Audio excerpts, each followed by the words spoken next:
వడ్డీకే 3 లక్షలు. రైతులకు ఇలాంటి పథకం ఉందని తెలుసా? భారతదేశ ఆర్థిక వ్యవస్థకు వ్యవసాయం వెన్నెముక లాంటిది. కానీ ఆ వ్యవసాయాన్ని నడిపించే రైతులు మాత్రం రోజుకో సమస్యను ఎదుర్కొంటున్నారు. పంట సాగుకు కావాల్సిన పెట్టుబడి, విత్తనాలు, ఎరువులు, కూలీ ఖర్చులు అన్నీ పెరిగిపోతుండడంతో పేద రైతులపై ఆర్థిక భారం ఎక్కువవుతుంది. దీనికి తోడు కరువు, అకాల వర్షాలు, ప్రకృతి వైపరీత్యాలు, మార్కెట్లో ధరల ఊగిసలాట అన్నదాతలు మరింత కష్టాల్లోకి నెట్టుతున్నాయి. ఇలాంటి పరిస్థితుల్లో రైతులకు ఆర్థిక భరోసా కల్పించేందుకు కేంద్ర ప్రభుత్వం అమలు చేస్తున్న ముఖ్యమైన పథకమే వడ్డీ రాయితీ పథకం. ఒక చిన్న రైతుకు పంట సాగు చేయాలంటే ₹1,00,000 పెట్టుబడి కూడా పెద్ద సవాలే. బ్యాంకుల చుట్టూ తిరగాల్సి రావడం, అప్పుల కోసం చేతులు చాచాల్సిన పరిస్థితి ఇప్పటికీ చాలా ప్రాంతాల్లో ఉంది. అలాంటి అవమానాలు రైతులు ఎదుర్కోకుండా ఉండటానికి సులభంగా రుణం తీసుకొని పంట పండించుకునేలా కేంద్ర ప్రభుత్వం వడ్డీ రాయితీ పథకాన్ని అమలు చేస్తుంది. ఈ పథకం ద్వారా రైతులు తక్కువ వడ్డీకే 3 లక్షల వరకు రుణం పొందే అవకాశం లభిస్తుంది. వడ్డీ రాయితీ పథకం అంటే బ్యాంకులు రైతులకు ఇచ్చే వ్యవసాయ రుణాలపై విధించే వడ్డీలో కొంత భాగాన్ని ప్రభుత్వం భరించడం.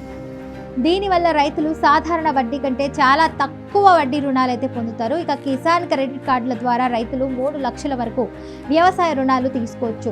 ఈ రుణాలపై వార్షిక వడ్డీ కేవలం 7% మాత్రమే ఉంటుంది. ఈ పథకం మొదటిసారిగా 2006-2007లో అయితే ప్రారంభమైంది. రైతులకు మరింత ప్రయోజనం కల్పించేందుకు 2009-2010లో దీనిని సవరించారు. అప్పటి నుంచి దీన్ని సవరించిన వడ్డీ రాయితీ పథకం లేదా మోడిఫైడ్ ఇంట్రెస్ట్ సబ్వెన్షన్ స్కీమ్ అని పిలుస్తారు.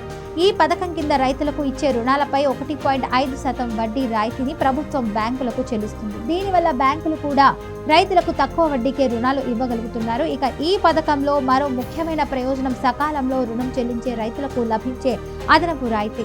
రుణాన్ని సమయానికి తిరిగి చెల్లించిన రైతులకు 3% అదనపు వడ్డీ రాయితీ లభిస్తుంది.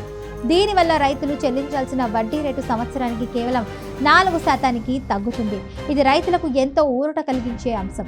వడ్డీ రాయితీ పథకం కేవలం పంట సాగు రుణానికే కాదు, వ్యవసాయ అనుబంధ రంగాలకు కూడా వర్తిస్తుంది.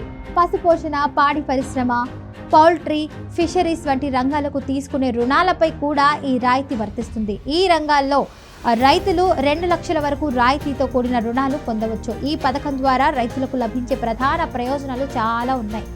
కిసాన్ క్రెడిట్ కార్డ్ ద్వారా 3 లక్షల వరకు రుణం తీసుకునే అవకాశం ఉంటుంది. బ్యాంకులు విధించే వడ్డీలో కొంత భాగాన్ని ప్రభుత్వం భరిస్తుంది. సకాలంలో చెల్లిస్తే వడ్డీ మరింత తగ్గుతుంది. ఇక తక్కువ వడ్డీ కారణంగా రైతులపై ఆర్థిక భారం తగ్గుతుంది. ఈ పథకానికి అర్హతలు కూడా సులభంగానే ఉన్నాయి. 18 నుంచి 75 ఏళ్ల మధ్య వయసు కలిగి వ్యవసాయం చేస్తున్న రైతులు అర్హులు. సొంత భూమి ఉన్న రైతులతో పాటు కౌలు రైతులు, షేర్ క్రాపర్స్, లీజుదారులు కూడా దరఖాస్తు చేసుకోవచ్చు. పాడి రైతులు, చేపల రైతులు, ఇక కోళ్ల పెంపకం చేసే రైతులు కూడా ఈ పథకం కింద లబ్ధి పొందవచ్చు. వ్యక్తిగత రైతులతో పాటు స్వయం సహాయక సంఘాలు, జాయింట్ లయబిలిటీ గ్రూపులు కూడా అర్హులే. ఇక వడ్డీ రాయితీ పథకానికి ప్రత్యేకంగా అప్లికేషన్ పెట్టాల్సిన అవసరం లేదు. రైతులు బ్యాంకులో వ్యవసాయ రుణం కోసం దరఖాస్తు చేసినప్పుడు ఈ పథకాన్ని నిబంధనలు ఆటోమేటిక్గా వర్తిస్తాయి. ఎక్కువగా ఈ రుణాలు కిసాన్ క్రెడిట్ కార్డ్ ద్వారా మంజూరు చేస్తారు. ఇక సమీపంలో బ్యాంకు శాఖను సంప్రదిస్తే పూర్తి వివరాలు అయితే లభిస్తాయి. ఇక కిసాన్ క్రెడిట్ కార్డ్ పొందడం కూడా చాలా సులభం. దగ్గరలోని బ్యాంకు శాఖకు వెళ్ళి 1 పేజీ అప్లికేషన్ ఫామ్ నింపితే సరిపోతుంది. అవసరమైన పత్రాలు సమర్పించిన తర్వాత బ్యాంకు అధికారులు కార్డును అయితే జారీ చేస్తారు. ఇప్పుడు చాలా బ్యాంకులు అయితే ఆన్లైన్లో కూడా కిసాన్ క్రెడిట్ కార్డ్ కోసం అప్లై చేసుకునే అవకాశం కూడా కల్పిస్తున్నారు. సో ఈ కార్డును ఉపయోగించి రైతులు అవసరమైనప్పుడు ఎప్పుడైనా డబ్బు విత్డ్రా చేసుకోవచ్చు. దేశవ్యాప్తంగా ఈ పథకం ఎంత కీలకమో గణాంకాలే చెప్తున్నాయి. ఇక ప్రస్తుతం కోట్లాది కిసాన్ క్రెడిట్ కార్డుల ఖాతాలు కూడా ఉన్నాయి. ఇక వ్యవసాయ రుణాల పరిణామం ఏటా పెరుగుతుంది.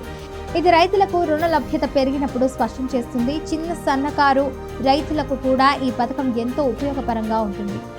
ఇక మొత్తంగా చెప్పాలంటే వడ్డీ రాయితీ పథకం రైతులకు ఒక బలమైన ఆర్థిక ఆధారం. తక్కువ వడ్డీకే రుణాలు లభించడం వల్ల రైతులు పెట్టుబడులు పెట్టగలుగుతున్నారు. అధిక దిగుబడి సాధించే అవకాశం కలుగుతుంది. ఇక సకాలంలో రుణాలు చెల్లించే అలవాటు పెరుగుతుంది. అన్నదాత ఆర్థికంగా నిలదొక్కునేలా చేయడమే ఈ పథక అసలు లక్ష్యం. వ్యవసాయ రంగాన్ని బలోపేతం చేయడంలో వడ్డీ రాయితీ పథకం కీలక పాత్ర పోషిస్తుంది.